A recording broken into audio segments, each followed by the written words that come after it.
Dalam sebuah dialog di Praha tahun 2018, Steve Bannon menceritakan bagaimana Trump menjadi POTUS, President of the United States. Dialog ini biasa saja bagi sebagian orang, tapi bagi saya, penggemar geoekonomi dan geopolitik, saya menarik stabilo warna merah atas sebuah kalimat. Kami menyamakan level playing field sehingga kami menang. Kalimat inilah yang menjadi dasar analisa saya, sehingga jadi memahami apa yang dimaksud dengan tim Trump untuk kebijakan luar negeri yang akan menguntungkan Amerika. Saya jadi mengenal isi kepalanya Pompeo, mengenal isi kepalanya Bolton atau Shanahan dalam strategi perang dengan Cina.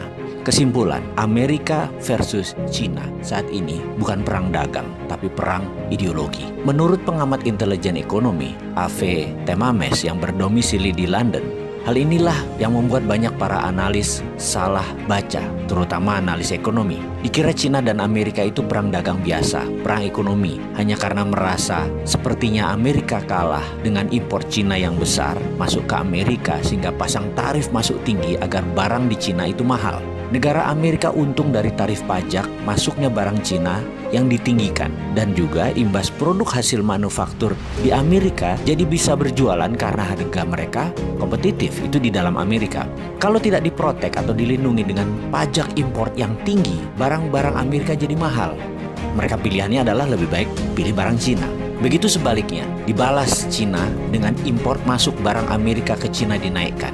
Ternyata bukan itu. Ini perang bahkan lebih dalam lagi, yaitu perang ideologi. Kalau sudah perang ideologi, by all means atau berapapun harganya, pasti ditebus.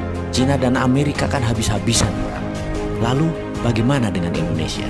Ada baiknya Indonesia membangun platform sendiri tentang teknologi. Karena begitu kedua negara ini berperang lebih dalam, Indonesia jangan-jangan tidak berkutik. Karena keduanya, negara Cina dan Amerika, Indonesia bergantung pada teknologi kedua negara tersebut. Jadi kita meniru apa yang dilakukan Cina 5 tahun terakhir, yaitu membangun swasta dengan perlindungan ketat atau protection. Misalnya, rem-rem itu dilindungi oleh pemerintah Cina. Facebook tidak boleh masuk Cina sampai rem-rem menguasai 80% pasar di Cina. Didi Chuxing, online transportation. Setelah menguasai 80% pasar Cina, Uber baru boleh masuk. Alibaba menguasai 80% pasar Cina, baru Amazon boleh masuk. Baidu menguasai lebih dari 80% pasar Cina, baru Google boleh masuk sebagai search engine. Youku menguasai 80% pasar Cina atau lebih.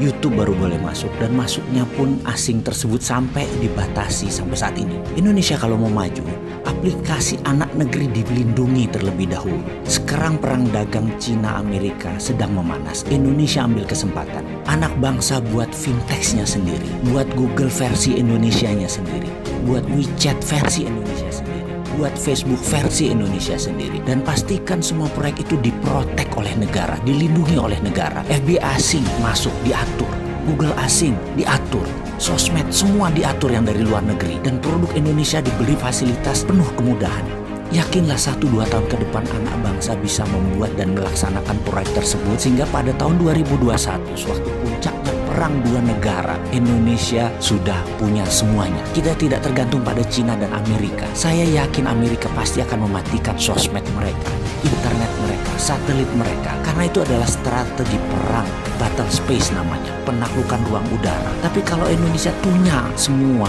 barang-barang itu, Indonesia tetap bisa dagang, tetap bisa berbisnis, karena sudah punya platform sendiri. Kita tetap connect. Kemarin, beberapa saat yang lalu, 2 hari sosmed dimatikan secara lokal. Banyak netizen yang muring-muring. Apalagi kalau Cina matikan 5G. Sementara Indonesia sudah pakai 5G di tahun 2021. Atau Amerika mematikan 4G-nya. Bayangkan, kalau mereka matikan itu semua, masa Indonesia jadi bingung? Karena kita terlalu tergantung network asing. Amit-amit jangan sampai itu terjadi. Ada solusinya, yaitu dengan membangun platform digital teknologi yang diprotek oleh negara.